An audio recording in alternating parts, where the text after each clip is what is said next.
During the international conference, Armenian Genocide, Challenges Ahead of the Centennial, organized by the State Coordination Committee of the 100th anniversary of the Armenian Genocide on the 22nd and 23rd of March, CivilNet met with Dr. Tessa Hofmann, an Armenian Studies and Sociology scholar at the Free University of Berlin, who gave the following interview. Well, in my presentation called Achievements and Further Perspectives of the Studies on the Armenian Genocide, my starting point is a remark made by the Green Party of Germany, which is one of the major oppositional parliamentary parties. And recently, in an invitation, they had written that there is nearly no research done on the Armenian Genocide. Of course, that challenged me. It is offensive. I started to wonder, what have I done over the last 40 years? And in the first place, not only I personally, but my distinguished colleagues in genocide science. What have we done more or less in a time space of more than 40 years? I explain the reason very briefly again why there was a lack of or why there was silence until the late 1960s. The Armenian genocide was not researched, and there are several reasons. I'm not going to speak about that just now. I then come to a model of periodization, first, second stage. In the first stage, more or less external factors were analyzed or documented. National archives were researched in France, in Germany, in Great Britain, in the United States, less in Russia, or less systematically due to political reasons. There was Soviet regime at that time. It was in the first period the general, or more or less general opinion that the Armenian genocide was induced from outside. Nowadays we would have a more differentiated approach.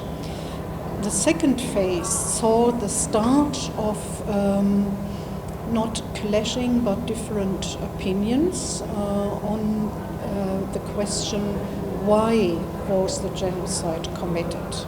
And I think until today there is no general opinion.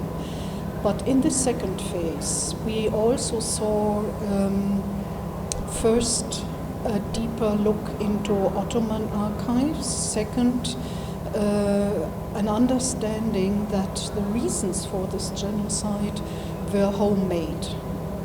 In other words, Turkey did not necessarily need the Germans to bring them to genocide, but they had their own motivations, and they had these motivations at least since the late 19th century. What I'm suggesting is to remember that genocide studies in general is a young, relatively young, and interdisciplinary science.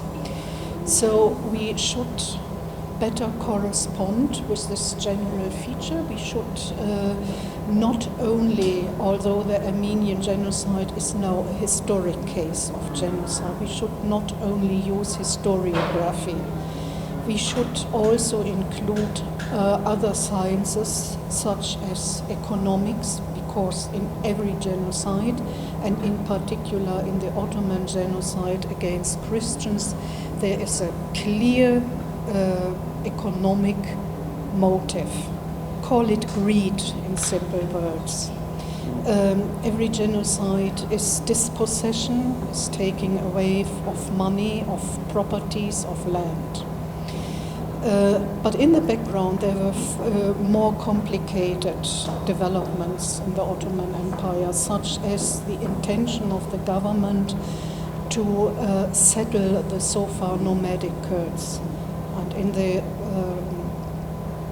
in the course of the settlement of the Kurds, the Christians were chased out. So economics, philology, the research of the language of perpetrators, of narrative techniques in prose on genocide, maybe lyrics as well. And then I will make a very clear comparatistic remark. Ruben Safarian, this morning, had made a very brief remark. It's too long. But sadly, I have to say that most genocides are not recognized by the state or the successor state who committed the crimes. Germany is a rare exclusion here, and it had been compelled, don't let us forget, by the victorious allies of the Second World War. It is not a real achievement by the Germans, but it was a matter of the victory and the end of the Second World War. There was a chance for the victorious allies after the First World War to compel the Ottoman Empire, and there had been attempts to do that. But they failed for various reasons. One was that each of these states, France, Britain, and Russia, which had been Sovietized in between, had own motives why they preferred to come to terms with the new nationalist regime of Mustafa Kemal. So this failed, and Turkey, as the Turkey of today, the Republican Turkey, as the successor of the Ottoman Empire, had never been compelled as Germany had been. Let us be very sober about power and victories after war. It will not be recognized if there are not two preconditions done. One, that outside parties have to urge Turkey to recognize. That is a very necessary factor. Who would do that? The United States, Russia, the EU, or others, or let's say Muslim Islamic states?